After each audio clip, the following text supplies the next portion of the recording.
Salut tout le monde, très urgent et très incroyable. Le président Vladimir Poutine vient d'inviter le président syrien Ahmed. Bon, vous voyez, c'est le président syrien qui a été invité par Poutine. Actuellement, je vous parle aujourd'hui, vendredi 1er août 2025. Le sommet russo-arabe. Poutine veut que le président syrien soit à Moscou. Voilà. C'est ce qui a été dit lors de la conférence entre Sergei Lavrov et le ministre des Affaires étrangères syrien. Et la Syrie et la Russie sont en train de signer des nouveaux accords. Vous voyez, le monde est comme ça. Tout le monde sait que ce monsieur que vous voyez est un terreau. C'est un terreau qui est arrivé au pouvoir en Syrie. On a tous parlé, hein? On a tous dit, oh, la France a installé, oh, les Occidentaux ont installé. Moi, je suis très honnête dans mon combat. Tout le monde sait que je n'aime pas la France. Ce monsieur que vous voyez, il n'a pas été installé par la France. Il a été installé par la Turquie et la Russie. Ce monsieur que vous voyez là, il a été installé par la Turquie. Peut-être d'autres pays peuvent être derrière ça. Mais ce monsieur-là, la Turquie qui nous vend des drones, c'est la même Turquie. Ce monsieur était logé par la Turquie. C'est la Turquie qui l'a fabriqué, qui l'a mis au pouvoir en Syrie avec l'accord de la Russie. Mais quand il est parti en France, on a tous, Macron a pris photo avec un terreau. Vous allez voir, hein, il va prendre photo avec Vladimir Poutine. J'ai un message adressé au peuple de l'AES. Maintenant, voilà ce qui est écrit ici. Je vais tout lire. Qu'est-ce qui s'est réellement passé? Voilà les contenus. La Russie, Sergei Lavrov, voilà ce que Sergei Lavrov a dit. La Russie est reconnaissante à la Syrie d'assurer la sécurité des sites russes en Syrie. Sergei Lavrov. La délégation syrienne prévoit plusieurs cycles de négociations à différents niveaux à Moscou. La Russie et la Syrie sont convenues de dresser l'inventaire de tous les accords existants. C'est-à-dire que les accords qui existaient sous Bachar Assad, le nouveau pouvoir en Syrie veut travailler avec la Russie. Le nouveau pouvoir là, le terreau qui est au pouvoir en Syrie là, il va collaborer avec la Russie. Ce sont les mêmes terreaux qu'on combat au Mali, au Burkina ou au Niger. Leurs amis là, la Russie est amie avec leurs amis là-bas en Syrie. Voilà. La Russie et la Syrie sont convenues de dresser l'inventaire de tous les accords existants. Moscou est reconnaissante à Damas d'assurer la sécurité des sites russes en Syrie. Damas est un bon ami de Moscou. La Russie est prête à aider la Syrie dans sa reconstruction après le conflit. Il est nécessaire de lever une fois pour toutes les sanctions contre la Syrie, car elles nuisent à la population. La Syrie accélérera la nomination d'un coprésident de la commission bilatérale avec la Russie sur la coopération commerciale et économique. La Russie espère que le président par intérim de la Syrie participera au premier sommet russo-arabe en octobre. C'est-à-dire, Vladimir Poutine invite le président syrien de venir en Russie lors du sommet arabe du sommet russo-arabe au mois d'octobre. Ça s'est passé lors de la conférence entre le ministre des Affaires étrangères syrien qui s'appelle Assad Shabani et Sergei Lavrov de la Russie. Voilà les deux hommes. Ah, la conférence des deux hommes ici, là. Voilà. Ça, c'est le ministre des Affaires étrangères de la Syrie, le ministre des Affaires étrangères de la Russie ici. Les deux hommes se sont vus. Voilà, ils sont convenus sur ça. Voilà. Maintenant, quel message j'ai à lancer au peuple de l'AES? Ça, c'est une leçon à apprendre.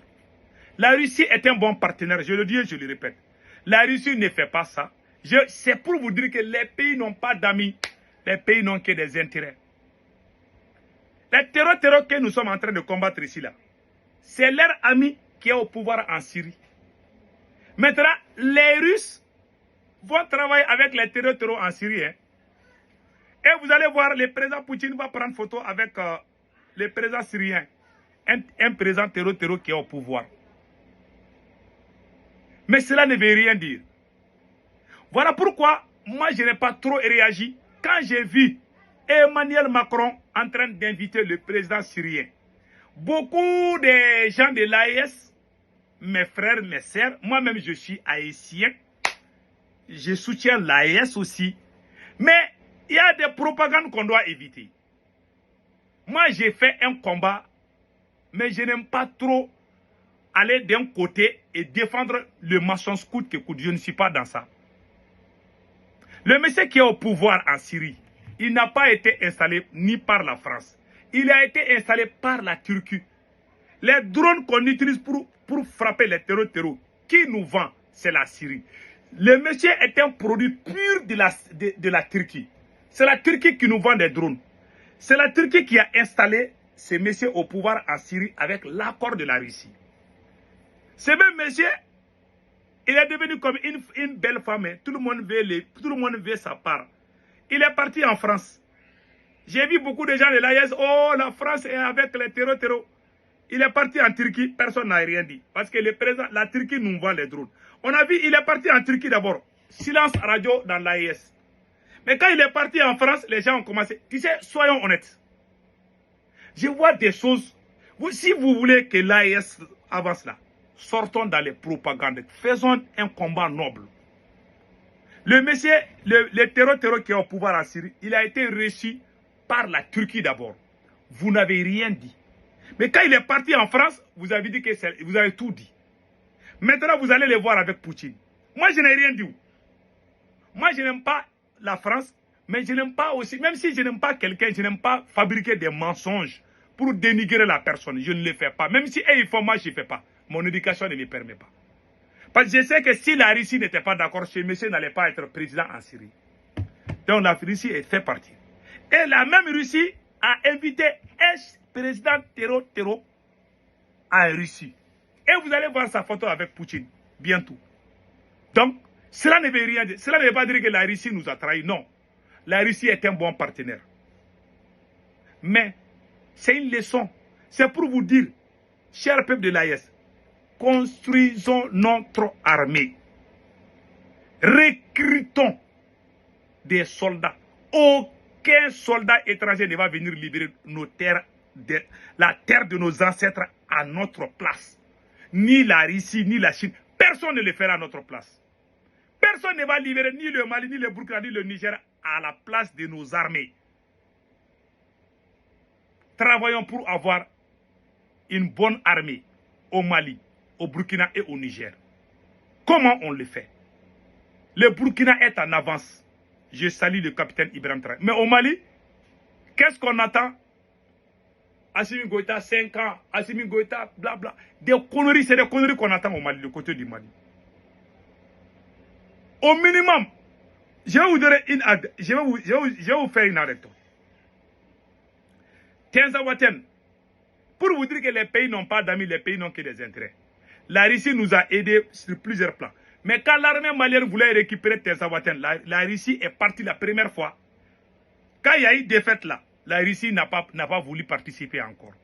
Le Mali voulait aller reprendre Tenzawaten, la Russie s'est retirée.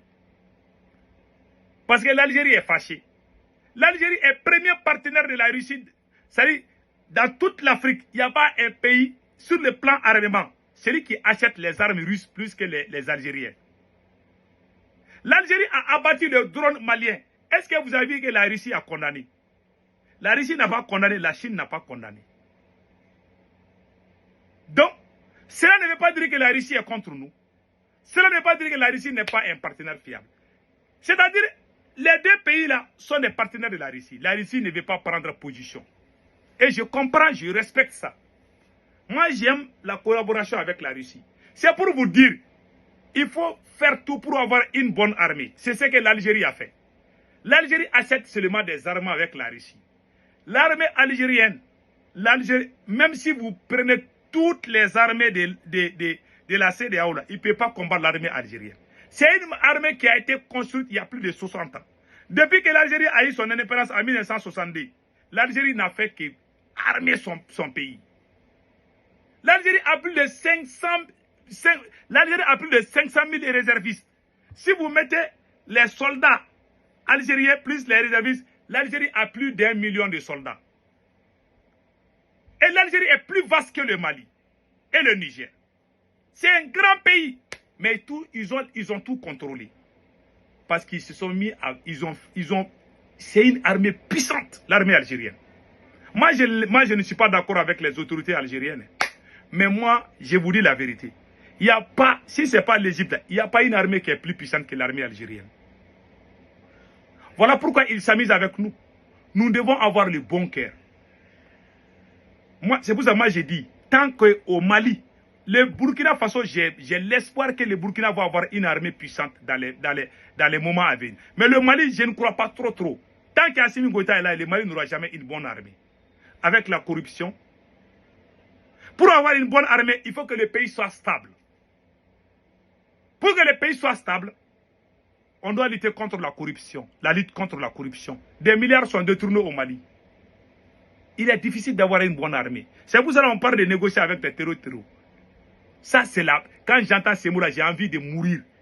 Quand j'entends quelqu'un dire qu'on doit négocier avec ces terroristes-là, j'ai envie même je pleure, quoi. Je suis tellement fâché quand j'entends ces mots-là. Il n'y a pas plus lâche que ça. Il y a des gens qui bouffent des milliards et ne sont pas arrêtés. Achim, il veut avoir 5 ans, hein, mais il ne veut pas travailler. Quand il parle, il va fabriquer des dossiers contre toi. Il a volé l'argent, hein, il a fait ceci. On n'entend que des conneries de ces genres au Mali. Dans un pays là, pour qu'il y ait une bonne armée, il faut que le pays soit stable. Pour que le pays soit stable, il faut que le pays lutte contre la corruption. Si on lutte contre la corruption, on va avoir un pays stable. Il n'y aura même plus de coups d'État. Nous, on ne veut plus de coups d'État. Parce que le coup d'État, souvent, c'est... Mais souvent, on les demande, si ça ne va pas, on va dire à un militaire de chasser Assimi Goïta. Jerry Rawlings, quand il a fait son coup d'État, il dit qu'il n'y aura plus de coup d'État au Ghana. Il a bien dirigé le Ghana.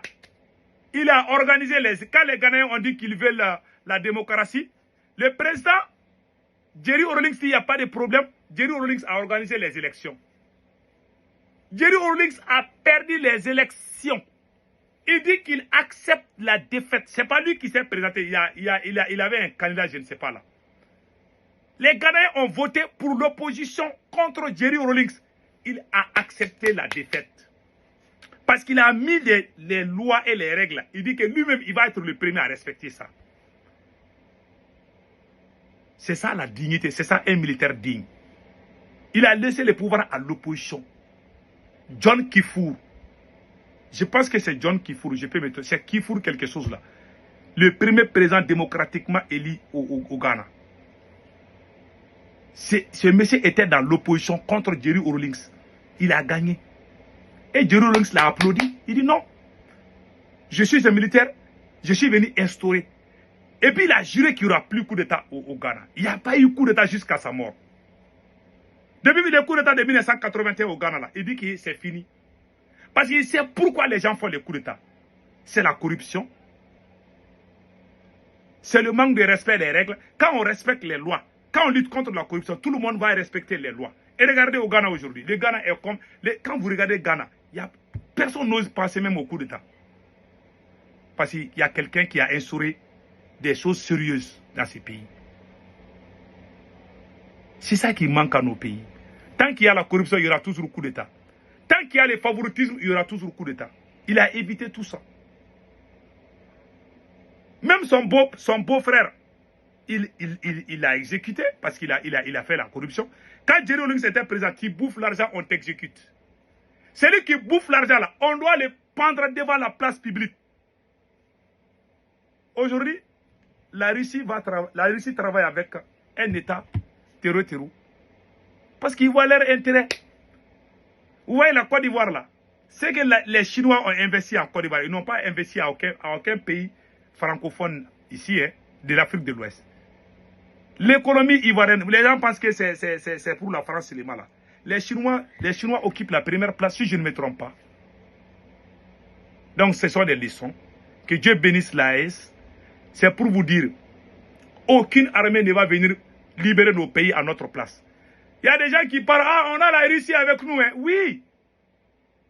Il n'y a aucun pays qui va venir travailler à la place de ton armée. Recrutons. recrutons des soldats. Que ce soit au Mali, au Burkina, au désert. Il faut qu'on recrute. Mais ces recrutements ne peuvent porter effet tant qu'il n'y a pas la stabilité politique, je dis bien. Tel que le cas du Mali. Assimi Goïta est là en train de jouer avec la justice. Il est difficile que ce monsieur avance. Seul le Tout-Puissant Allah peut nous amener un bon président, un bon militaire qui va venir chasser Assimi Goïta pour vraiment redonner la dignité et l'honneur au peuple malien. Inch'Allah, ce jour arrivera. Que Dieu bénisse l'AES.